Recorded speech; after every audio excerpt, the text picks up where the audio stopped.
Tutut ya, tutut.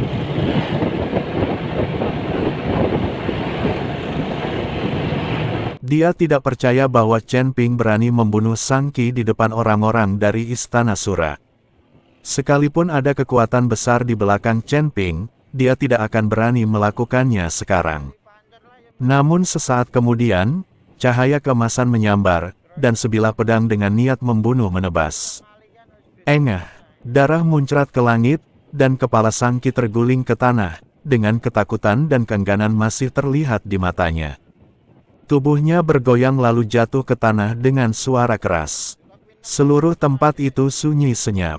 Tangan Mo Qingyun yang memegang tangan Chen Ping sedikit gemetar, bukan karena takut, tetapi karena terkejut. Dia tahu bahwa Chen Ping sangat kuat, tetapi dia tidak tahu bahwa dia begitu kuat hingga berani membunuh musuh-musuhnya dengan tegas bahkan di bawah ancaman Tetua Agung Istana Sura. Chen Ping menarik kembali pedang pembunuh naga, dan cahaya keemasan di ujung pedang menghilang, seolah-olah kejadian berdarah tadi tidak pernah terjadi. Dia bahkan tidak melihat Sang Lan yang berwajah pucat atau Tetua Agung yang bermata marah. Dia hanya berbalik, menepuk punggung tangan Mo Qingyun dengan lembut, dan suaranya kembali ke kelembutannya yang biasa, "Ayo pergi." Bau darah di sini merusak suasana hati kita untuk bertamasya. Dia memegang tangannya dan berjalan melewati tubuh Sang Qi selangkah demi selangkah, punggungnya tegak dan tanpa ragu-ragu. Sang Tetua Agung menoleh ke belakang, tangannya terkepal begitu erat hingga kuku-kukunya hampir menancap ke dalam dagingnya.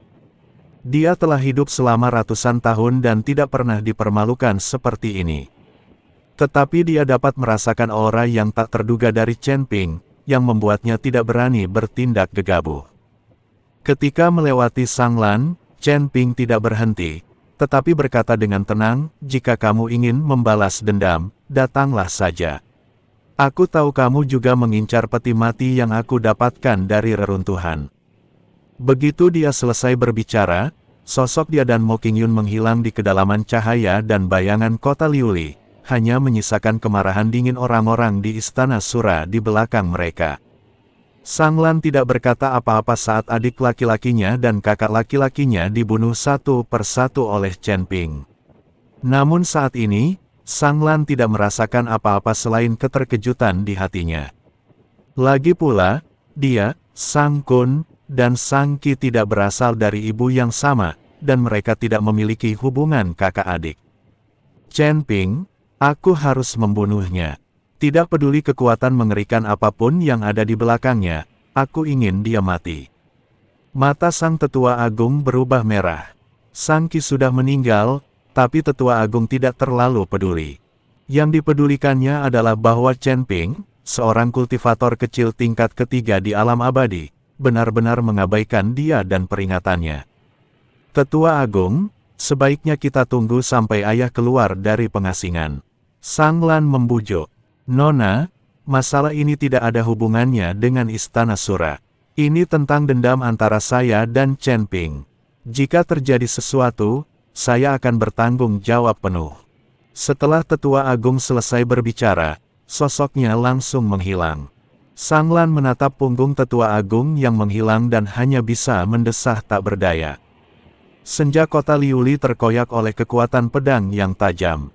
Tepat saat Chen Ping dan Mo Qingyun mencapai jembatan 9 lengkung, udara di depan mereka tiba-tiba membeku menjadi es. Sang Tetua Agung berdiri di ujung jembatan bagaikan dewa pembunuh, jubah hitamnya berkibar tertiup angin malam. Roh jahat yang keluar dari tubuhnya berubah menjadi pola-pola gelap yang nyata, menyebar liar di sepanjang batu bata biru jembatan. Kemanapun ia lewat, bahkan riak-riak di permukaan air membeku menjadi es. Chen Ping, tinggalkan hidupmu. Suara Tetua Agung terdengar seperti diambil dari gudang es Netherworld, dan setiap kata-katanya terdengar menyeramkan. Dia tidak tahu kapan sebuah bilah hitam pendek muncul di tangannya, dan cahaya darah aneh mengalir di bilahnya. Itu adalah harta karun Istana Sura, pedang pemakan jiwa. Pedang ini telah meminum darah ribuan pendeta.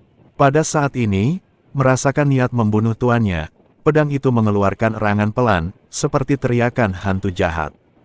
Hati Mo Qingyun menegang, dan tanpa sadar dia menarik Chen Ping ke belakangnya.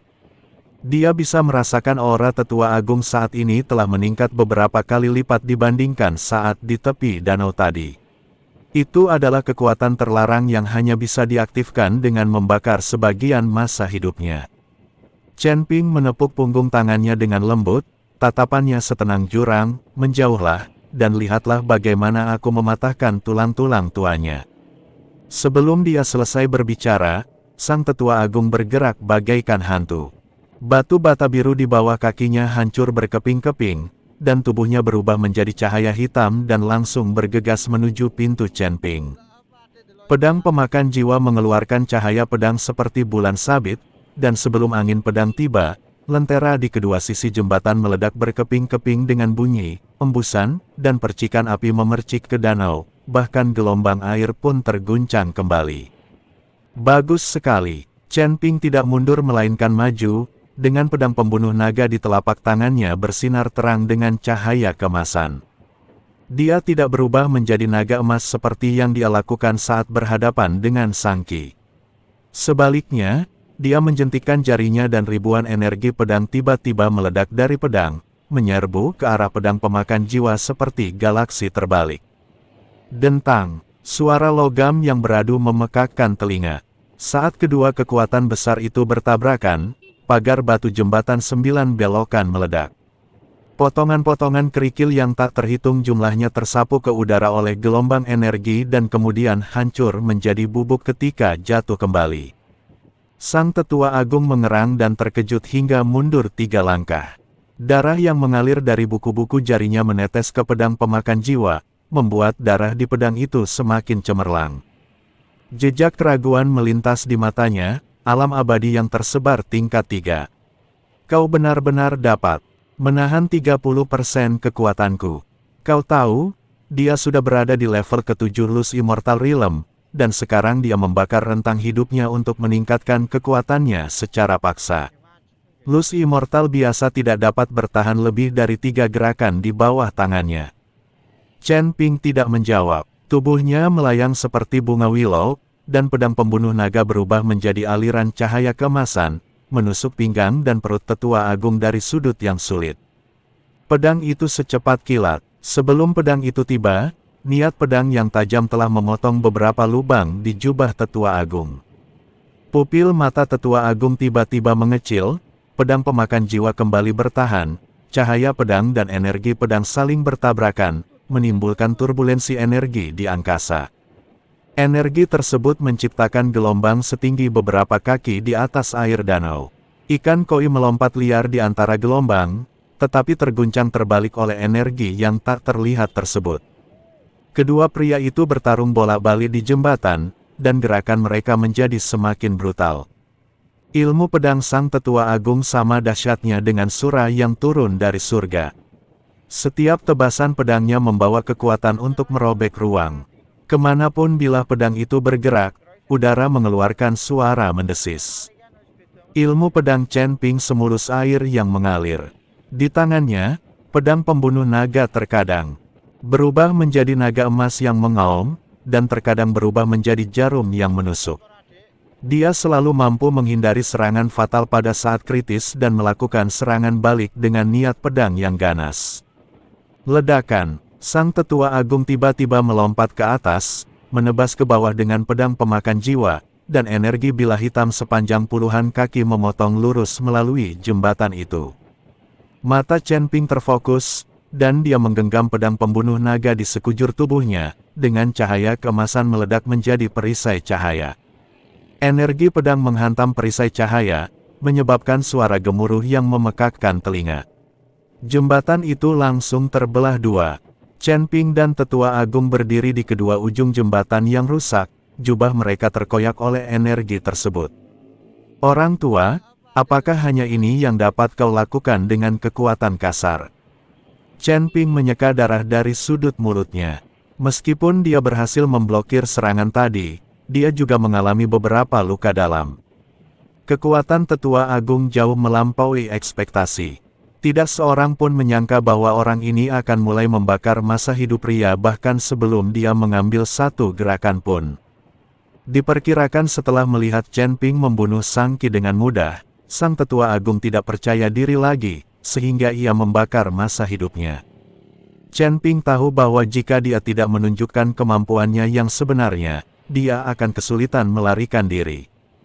Tetua Agung meraung marah, dan aura pembunuh di sekelilingnya tiba-tiba menjadi setebal tinta. Dia memegang pedang pemakan jiwa di kedua tangannya, dengan ujung pedang menunjuk ke arah Chen Ping. Darah di pedang itu benar-benar mengembun menjadi bayangan kepala Sura yang mengerikan. Ashura menghancurkan dunia. Saat dia meraung, hantu Sura membuka mulutnya yang besar dan memuntahkan seberkas cahaya gelap. Kemanapun dia lewat, riak-riak muncul di angkasa, seolah-olah akan ditelan sepenuhnya oleh kekuatan ini. Menarik, jejak kesungguhan melintas di mata Chen Ping. Dia tahu bahwa ini adalah jurus pamungkas Tetua Agung. Pedang pembunuh naga berputar cepat di tangannya, permata di gagangnya tiba-tiba menyala, dan badan pedang itu meledak menjadi cahaya keemasan yang belum pernah terjadi sebelumnya. Bayangan naga emas asli terbang keluar dari pedang, matanya terbuka lebar, dan mulutnya terbuka untuk menyambut kolom cahaya hitam.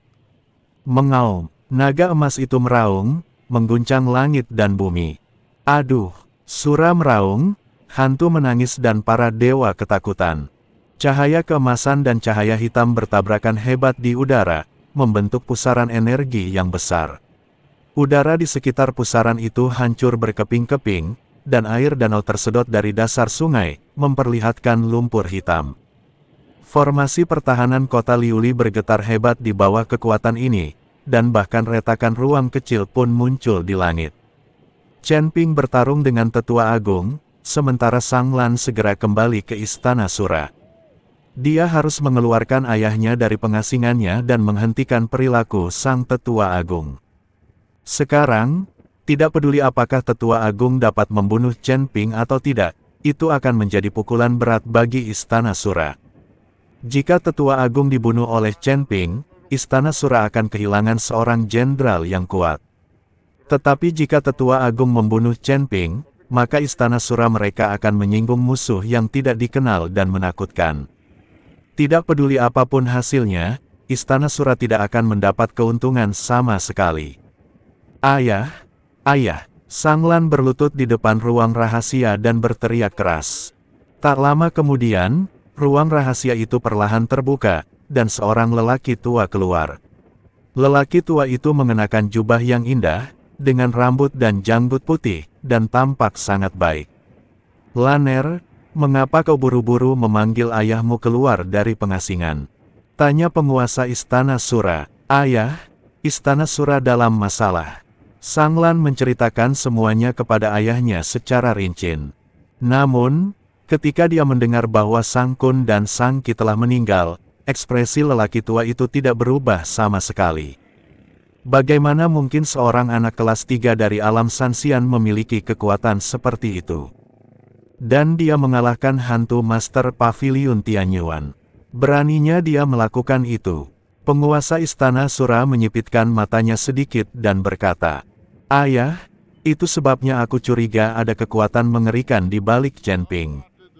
Kata Sang Lan, seberapa mengerikan itu? Paling-paling itu hanya kekuatan surga ketiga. Penguasa Istana Sura tersenyum tipis dan berkata, jika ayahmu ingin pergi ke surga ketiga, dia bisa pergi kapan saja. Ayah, mengapa ayah tidak pergi ke surga ketiga? Sang Lan bertanya dengan ragu. Lebih baik menjadi kepala ayam daripada ekor burung phoenix. Kamu tidak mengerti ini. Di surga kedua, Istana Shuro kita adalah salah satu kekuatan yang paling kuat, tetapi jika kita mencapai surga ketiga, kita tidak akan dapat naik peringkat. Kata penguasa Istana Sura. Jadi begitulah. Sang Lan mengangguk. Ceritakan lebih banyak tentang Chen Ping. Kata penguasa Istana Sura. Ayah, meskipun orang ini adalah alam abadi longgar tingkat 3, kekuatannya mungkin tidak kalah dengan alam abadi longgar tingkat 6, dan dia bahkan mungkin adalah alam abadi longgar tingkat 7. Orang ini punya banyak sekali harta karun, terutama pedang di tangannya, yang jelas merupakan harta karun. Dia juga menguasai seni formasi, dan seninya cukup bagus. Selain itu, dialah satu-satunya yang mendapatkan barang bagus di reruntuhan. Ada 2 peti mati dan 2 patung prajurit. Di reruntuhan itu, 2 patung prajurit itu hanya menyerang orang lain, tetapi tidak menyerangnya. Jadi saya menduga orang ini memiliki garis keturunan khusus, dan pasti ada kekuatan besar di belakangnya. Kalau tidak, dia tidak akan berani tidak menghormati kita sendirian. Sang Lan menganalisis dengan cermat dan merasa bahwa Chen Ping bukanlah orang yang sederhana. Surga ketiga, penguasa Istana Sura sedikit mengernyit, tapi dia adalah seorang kultivator kelas 3 di alam abadi longgar, dan dia tidak bisa mencapai surga ketiga. Aku juga tidak tahu, tapi pedang di tangannya jelas bukan sesuatu yang bisa kita miliki di bawah surga ketiga. Sepertinya garis keturunan khusus telah disuntikkan ke dalam pedang, dan pedang itu penuh dengan energi spiritual. Jelas bahwa roh pedang memiliki kesadaran yang independen. Mungkin saja dia berasal dari alam yang lebih tinggi, dan karena suatu alasan khusus, dia melayang ke surga ketiga kita. Dalam pikiran Sang Lan, Chen Ping bukanlah orang biasa, dia pasti memiliki status dan latar belakang. Adapun mengapa hanya tingkat ketiga dari alam abadi tersebar yang ditampilkan, mungkin ada alasan lain. Mungkin analisismu benar, bahwa aku melihatnya. Penguasa Istana Sura mengangguk. Tak lama kemudian, sosok ayah dan anak perempuan itu berangsur-angsur menghilang.